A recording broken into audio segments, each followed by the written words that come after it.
Bismillahirrahmanirrahim. Assalamualaikum warahmatullahi wabarakatuh.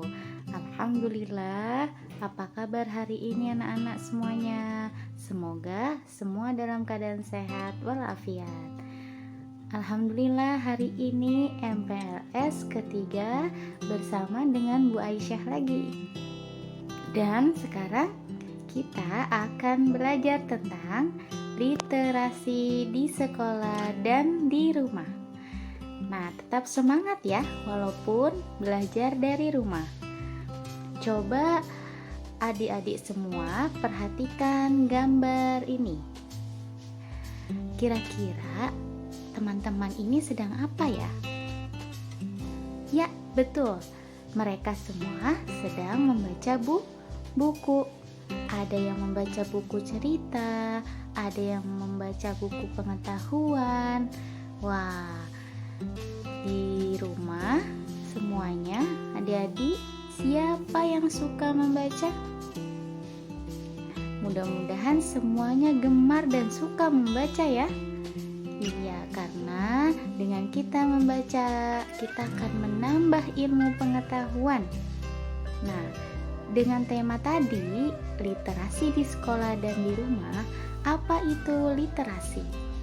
Literasi adalah kemampuan dan keterampilan individu dalam membaca, menulis, berbicara, menghitung, dan memecahkan masalah pada tingkat keahlian tertentu yang diperlukan dalam kehidupan sehari-hari. Jadi, adik-adik harus tahu literasi adalah kemampuan membaca, kemampuan menulis, dan berbicara. Nah, kalau literasi di sekolah kira-kira apa ya? Ada gerakan literasi, ada gerakan membaca di sekolah. Yang pertama, kunjungan wajib ke perpustakaan di sekolah. Nah, di perpustakaan banyak buku-buku. Nah, di sana kita bisa membaca bermacam-macam jenis buku. Buku cerita, buku dongeng ya, buku pengetahuan.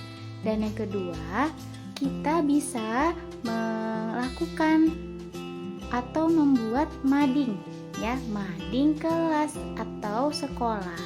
Biasanya di mading ada beberapa informasi, ada beberapa cerita, puisi, pantun, karya adik-adik semua. Nah, yang ketiga yaitu membaca buku non pelajaran sebelum memulai pelajaran. Misalnya membaca buku cerita, membaca buku dongeng. Nah, itu bisa dibaca sebelum memulai pelajaran ataupun bisa membaca buku pelajaran juga ya. Oke, yang selanjutnya ada pohon literasi. Pohon literasi itu seperti apa sih Bu Aisyah? Nah, pohon literasi ini seperti pada gambar ya. Jadi ada sebuah gambar pohon di ujung pojok kelas. Nah, kemudian ada pojok baca sekolah. Pojok baca ini seperti perpustakaan mini di sekolah dan letaknya biasanya ada di ujung ya. Biasanya ada di ujung kelas seperti gambar. Nah, nanti bisa kita buat di sekolah. Selanjutnya yang kedua ada literasi di rumah. Apa saja sih kegiatan literasi di rumah? Yang pertama, bisa 15 menit membaca buku sebelum pembelajaran jarak jauh. Jadi sebelum kita belajar online, ibu guru akan menyuruh adik-adik untuk membaca buku bacaan dulu di rumah selama 15 menit. Atau yang kedua, 25 menit membaca buku sebelum tidur. Ya, siapa yang di rumah suka membaca buku sebelum tidur, membaca buku dongeng, buku cerita, atau dibacakan oleh ayah dan bunda. Kalau ada hebat, teruskan ya kegiatan itu. Dan yang ketiga, ada perpustakaan mini di rumah. Siapa yang di rumah punya perpustakaan, rak buku, ataupun bermacam-macam buku cerita? Hebat, pinter, rajin sekali membaca ya.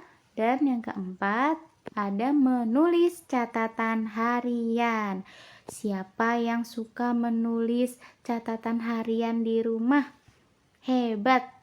Teruskan ya, semangat dan kalian pasti bisa. Nah, dengan kita membaca, kita dapat mengetahui pengetahuan bertambah dan kita seperti sedang melihat dunia. Kita tidak perlu keliling dunia ya, tetapi dengan membaca buku kita dapat mengetahui semua yang ada pengetahuan di muka bumi ini. Seperti kita membaca buku pengetahuan tentang luar angkasa. Nah, kita dapat membaca buku tanpa harus ke luar angkasa. Kita ingin membaca buku Amerika, tentang Amerika. Kita bisa membaca buku tentang Amerika, tapi tidak perlu ke Amerika. Begitu ya. Jadi, buku merupakan jendela dunia. Cukup sekian dan terima kasih. Jadi, ayo teman-teman, ayo adik-adik, ayo anak-anak semua, kita gemar membaca agar pengetahuan dan kemampuan kita bertambah luas. Cukup sekian dari Bu Aisyah. Mohon maaf. Terima kasih. Assalamualaikum warahmatullahi wabarakatuh.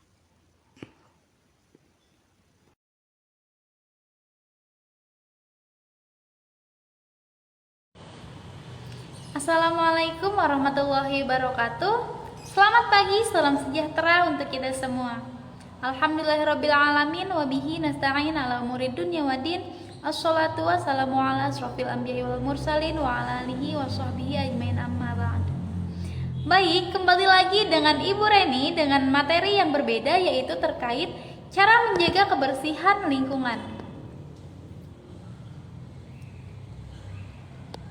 Sebelumnya, apa itu kebersihan? Kebersihan adalah upaya manusia untuk memelihara diri dan lingkungan dari segala yang kotor dalam rangka mewujudkan dan melestarikan kehidupan yang sehat dan nyaman karena terbebas dari kotoran seperti debu, sampah, bau busuk, dan lain sebagainya. Selanjutnya, terdapat sebuah kata atau sebuah hadis yang berkata bahwa kebersihan itu sebagian daripada iman. Mungkin kata-kata ini sudah sangat familiar atau sering kalian lihat di buku, di mading, atau di tempat-tempat lainnya. Kata-kata ini bermakna bahwa kebersihan menggambarkan tingkat keimanan kita, entah dari kebersihan lingkungan hingga kebersihan diri kita sendiri. Selanjutnya yaitu cara menjaga kebersihan lingkungan. Bagaimana cara kita membersihkan lingkungan? Yaitu 1. Dimulai dari menjaga kebersihan di dalam rumah, seperti membersihkan tempat tidur, menempatkan pakaian kotor pada tempatnya, melepas sepatu saat mau masuk ke dalam rumah sehingga tidak kotor, dan menyapu kamar kita sendiri. Hal ini dilakukan untuk melatih kepedulian kita terhadap lingkungan sekitar. Selanjutnya yaitu membuang sampah pada tempatnya. Untuk menciptakan lingkungan yang bersih, kita harus membuang sampah pada tempatnya, karena jika membuang sampah sembarangan dapat menyebabkan banjir sehingga terciptalah lingkungan yang kotor dan tidak nyaman, seperti banyaknya lumpur di mana-mana, tidak adanya air bersih, dan lain sebagainya. Seperti contoh, jika kita membeli suatu makanan, maka buanglah sampah dari makanan tersebut ke tempat sampah. Jika kita tidak melihat tempat sampah di sekitar kita, maka simpan terlebih dahulu sampah tersebut sampai kita melihat tempat sampah yang ada dan membuang sampah tersebut. Selanjutnya yaitu menerapkan 3R. Apa itu 3R?